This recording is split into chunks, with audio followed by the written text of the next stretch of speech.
So what I want to start with is a little comic that I found that I hope will transition us into what I would like to speak about today. So basically, hold on, there we go. So basically, I found this and I just thought it was very apropos for what we're going to talk about. It's little stick figures, whoever not looking at the screen, it's two little stick figures and one goes to the other, hi, how are you? Hey, how are you? And the other one answers, busy. And I thought this was very, it's a little bit of a joke, but it's very apropos because I think, I don't know if this is only me. I don't think it is only me, but I think there's been a lot of talk in the general, psychology world, self-help world, any of that, of the idea of burnout culture and the way people value and reward being busy and what that means for our day-to-day and how exposing basically how, especially in the United States, how the work ethic is a little bit toxic and detrimental and how we need to just constantly be running. And this goal of being super busy and overworked and I have no time and that's praised. And, this linked with the pandemic has created a very unhealthy cycle of people having a lack of boundaries, inability to say no, set healthy limits, right? And basically, this leads people to become exhausted, stressed, and essentially less productive. So why am I bringing this up? I think that in this week's parasha, we talk about the command to keep Shabbat, and we talk about the building in the Mishkan. And I think that those two things give us sort of an antidote, if you will, of how to avoid and combat this burnout culture and live a productive and fulfilled life as opposed to a busy life. And I want to talk about the difference of the two. What just happened here? Hold on. Where is it? Close. Hold on, why am I? Why is this even opened? Here, close that. I don't need that. Close that. Wait, where is my? Hold on, where did it go? Sorry, I must have canceled that. I don't know, I'm having a little bit of a computer issues today. There we go. Okay. So we'll leave it at this. Okay, so first I want to discuss about what's the difference between when someone is busy and when someone is actually productive. Okay, so someone who's busy essentially is someone who, I found this little chart, but I just want to focus on a few things, is someone who's frantically working and as opposed to someone who's productive, that's focused work, right? Someone who's busy is working harder as opposed to someone who's productive that works smarter. Someone who's busy is fueled by perfection as opposed to someone who's productive that has a purpose, right? Someone who's busy wants to be good at everything, and someone who's productive wants to be good and great at the important things, right? Someone who's busy is multitasking and gives very surface or shallow work, and someone who's productive will give a single task and a deep work. Someone who's busy is always rushed, always stressed, and someone who's productive is relaxed, okay? So we obviously want to be a productive person. We want to be someone who's working smarter, working focused, have a purpose and a goal, and giving deep, substantial work, and obviously being relaxed and fulfilled in that work, right? But the problem is that this burnout culture focuses on being busy as opposed to being productive, and essentially values being busy over being productive. And what that causes is here. This is just another little chart I found, right? Someone who's busy also talks a lot about being busy, right? This is also something, this is why I put this one in here also.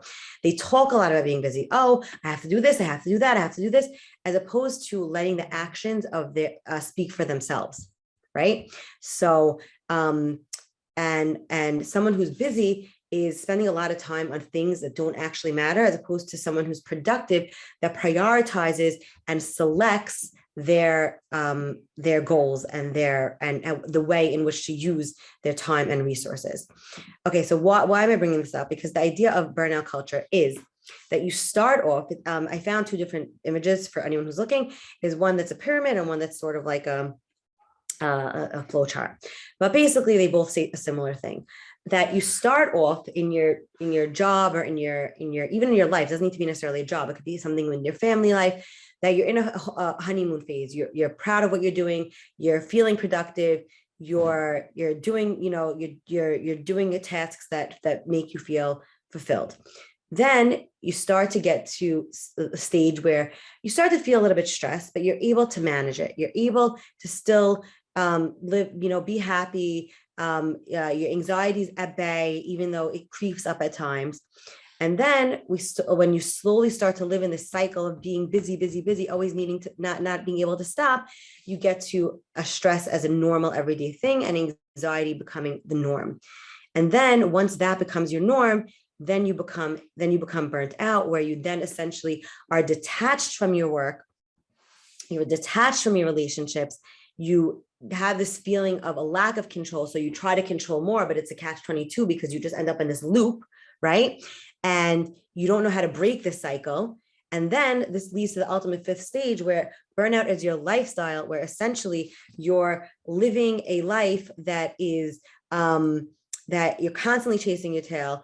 Stress and anxiety feels like the norm. This affects your body, right? This affects your sleep. It affects your relationships with other people. You're unable to prioritize things properly. And it just ends up being a very, very, very vicious cycle. So now, so how is this again? Let's look at how this is connected to parasha. I want to look first, there's two ways, but I want to look first at the command of Shabbat, okay?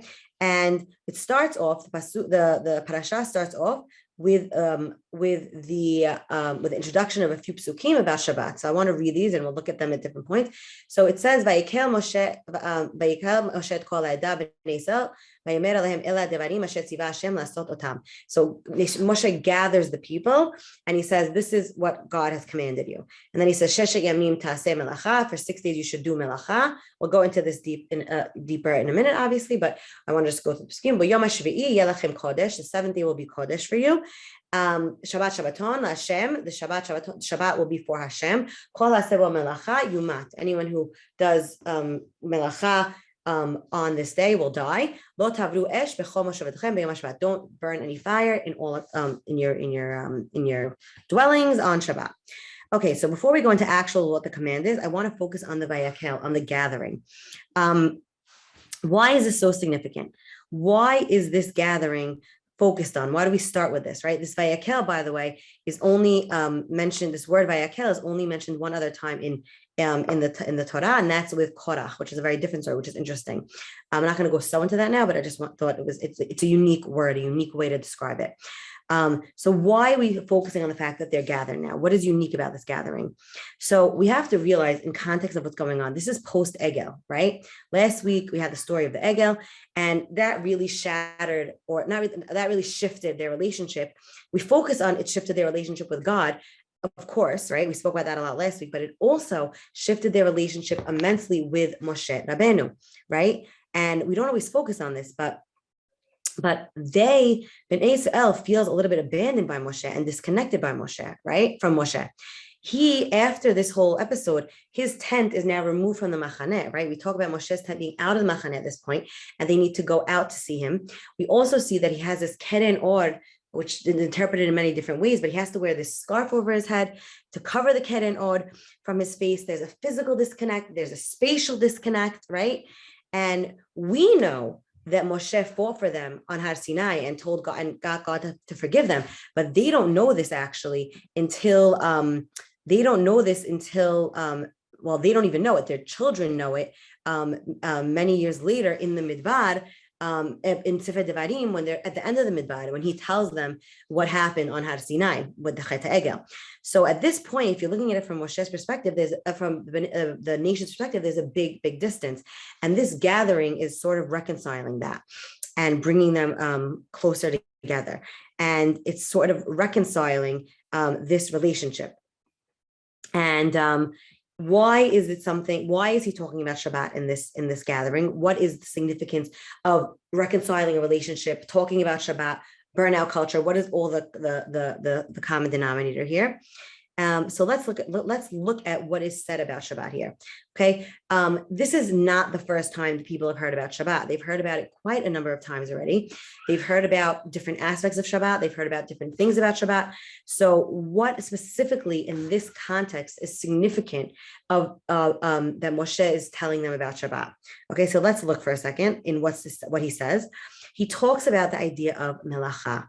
He talks about the fact that there is a command for 6 days that you must do melacha, and then you have the prohibition of doing melacha on that 7th day, and you have the specific example of isur, the specific prohibition of fire.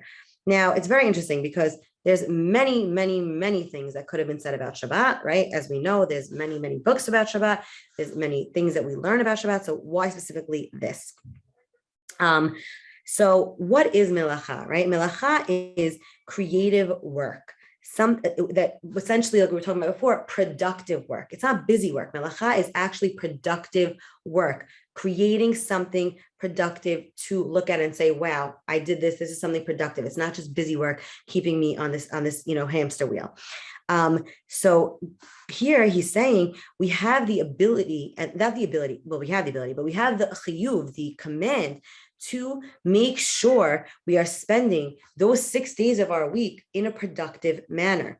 And the example of fire here, I think, is because we know sociologically and historically that when man created, had the ability to learn how to use and manipulate and create fire, it shifted the whole culture and the whole development of our world. So fire was essentially the closest thing that man has of creating something from nothing, right? And really being a product of that creation. So it's really showing us that it's not just simply work, it's productive work. So why the focus on this productive work here, on this creation, right? So the ability to create is something that makes us godlike, right? When we create something, we're imitating God, right? The ultimate creator, right? God as the ultimate creator, and we as his nation, when we create something that has substance, that's productive, we are modeling and imitating and using our godliness to create that. Now, this ability to be godlike and to have creative ability is a very double-edged sword, as we spoke about many other times in different classes. Who's ever listened to any of my classes, right? This is a very double-edged sword, the ability to have this godliness and this creativity, because when man gets carried away with this ability, it's very, very easy to get focused on ourselves and push God to the side, right? And we see, it's interesting, anyone who studied Greek mythology, you see that there are many, many instances and many stories about how mortals try to interfere or mix with the gods, and they never end well for the people, right? So here, however,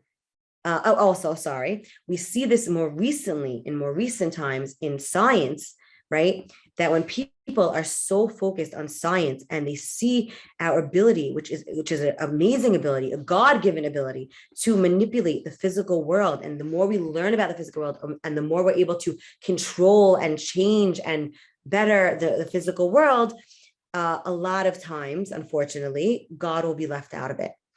But here, when we have the command to be creative, right, and to bring out this godly side and to be partners of God, right? When we see that when God created the initial days of creation, right, and he steps back and leaves essentially the rest to us. Judaism doesn't look at the creative ability as a bad thing; it looks at it as a very positive thing, right? God wants us to be partners with him, right? He wants us to continue creating and building and bettering the world in his image, right? But there is the caveat. What's the caveat? The second part of the psukim that we just read, right? But Yom HaShavi'i yelachem kodesh Shabbat Shabbaton laHashem kol aseh u'melacha yumat, right? Yes, we must spend the 6 days doing creative work, but on that 7th day, we must step back and rest, and it is a day for God. Now, let's step back for a minute I didn't realize, no pun intended. These these concepts that we talk about and that are so integral to our life, Shabbat being one of them, right? Something that we're in contact with and that we do every single week, they tend to become, unfortunately, overlooked and become rote. So I want to think for a second and really, really not just take it for granted, but think for a second, what is the purpose of not working on Shabbat? What is the goal here, right? And I want to take a second to answer that by looking back at the ideas we spoke about with burnout culture and particularly the perpetual burnout culture, right? If you see someone, especially, unfortunately, in this day and age, it's very rewarded and people think it's great. You look at someone that's living, in perpetual burnout, right? They might seem that they're very productive, right? And they might seem that they're getting a lot done. But if you look between the surface, you see that behind the surface, you see that there's strains in their physical relationship, in their physical body, right? They're overtired, they're stressed, they have all these physical things from lack of sleep and things that could happen from that. Their relationships, right? Their interpersonal relationships are usually not where they should be because they're focusing on things that aren't, top tier, and they're focusing on things that they shouldn't be, as opposed to focusing on important things, and they're just focusing on everything, and therefore they can't build substantial relationships, right? Also in terms of their mental health, right? They're chronically stressed. A lot of times this leads to depression and anxiety, and we really see that someone who's living like this in this nonstop cycle is not living essentially a really productive life and not really living, but living for their best self. Now, this is where Shabbat comes in, right? It is a gift from Hashem, literally, like it's a gift where he tells us, stop. And what does that stopping do? Think about what we do on Shabbat, right? Yes, there are a lot of ritual, religious things that need to be done on Shabbat, right? There's shul, kiddush, learning, all the things that we do on Shabbat. But a majority of Shabbat is filled with downtime, right? It's filled with the ability to foster our relationships, to connect with ourselves, to connect with God, to connect with the ones around us, right? Think of how most people spend Shabbat, right? You have meals with friends and family. You're recharging your relationships. You're talking about the week that passed. You're bonding with your family, with your friends. You're maybe able to take a nap and actually have physical rest that you couldn't get, during the week. You didn't have the time to, sleep enough or what it may be. You could read a book and have mental rest, let your mind expand and read something for pleasure as opposed to something you have to do for, work or your family or something like that. And this ability of these habits that we do on Shabbat, most of us are essentially allowing us to take a step back from that cycle and recharge and reassess in all areas of our life that otherwise would be in a very exhausting loop. And this ability to simply be in the moment without the need to be doing something or the need to be producing something right now, right? To be busy right now combats all this perpetual burnout. It helps us stop for a minute, take a breath, and just be, right? And especially in our day and age with the constant bombardment of technology, right? You have your phone, and all you're doing with your phone, if you don't put it on silent, it will just be driving you crazy all day. So even just that is just putting it down. I remember a friend told me that they had to do a project in school when they were in college, that they had to take 24 hours out of technology free. And my friend kept Shabbat, so she just wrote about Shabbat. But she was saying that when people were presenting, they're like, I just sat in the park and looked at, just went for a walk and just read a book and things that you never would do. And really, she was saying how lucky we are that we have that ability and we're forced, so to speak. That's a gift. Some people look at it. It's also about perspective. Some people look at that and say, oh, I wish I didn't have to stop. I wish I could, Shabbat's a nuisance. It's a burden because I have to stop. But no, look at it as a blessing that I have the gift of stopping and being. So it helps us come face to face with our humanity and our physical limits, right? Because what it essentially was also doing, we realized that even though I may be godlike and I have these creative abilities and these creative qualities that I should be using, and hopefully am using those 6 days a week, I am not God. And I cannot go on creating forever without a break, right? God can, I can't. And I mean, humans can't, or else I will break, right? So it forces us to sit with our humanity and put God in his place, meaning put ourselves in our place and put God in his place as God and us as human, and realize that even though this is a partnership, it's not necessarily an equal partnership, right? It's not an equal partnership. God is still God and we are people, right? And we're not equals. So it helps us realize that when we have Shabbat. And on the flip side of that, it also helps us appreciate and value our creations. What do I mean by that? Anything that's creative, anyone who creates anything knows that it could always be improved or perfected, right? A writer who writes a book can always improve the book. There's always something to add or change or make better. Someone who's a painter can always add another tree there, or another, mountain there, whatever it may be. I would make it let me add a little more shading, right? There's always something to be added or perfected. However, at a certain point, we have to tell ourselves we're done and appreciate what it is that we have created, right? Nothing will ever be perfect because we are humans. We are not God, right? So we have to, at a certain point, say, this is my ability to create, and appreciate what you have created. And I think the hardest area to do this, and also the most important area to do this, is with parenting and with teaching. I think parenting and teaching are very, very similar. But anyone who's a parent or a teacher knows that it's very tempting, right, to try to control or tell your child or your student what to do.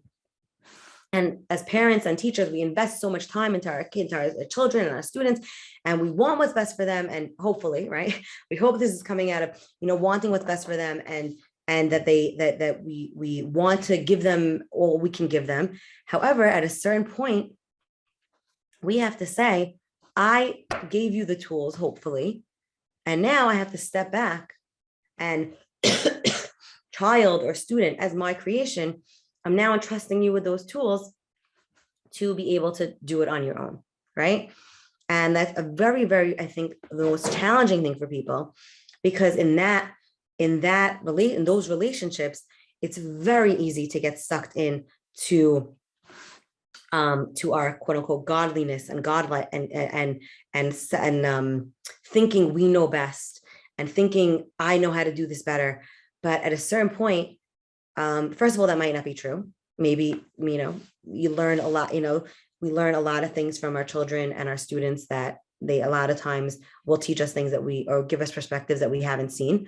But even so, even if a situation, sometimes we do know better, we have to let them figure it out on their own, right? And that's a very hard thing to do. So basically, Shabbat allows us to do two of the same things, right? It allows us to step back and not get stuck in the cycle of constantly being busy and constantly being burnt out. And it allows us to appreciate our creativity and appreciate our productivity, but also allows us to realize the reality of our limitations and the greatness of God and his lack of limitations. So I think so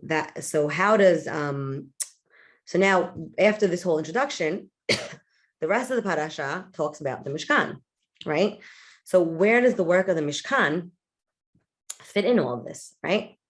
Hold on, let me share the screen again. I just want to, here, okay. So here I just bought a few, but I just bought a few examples.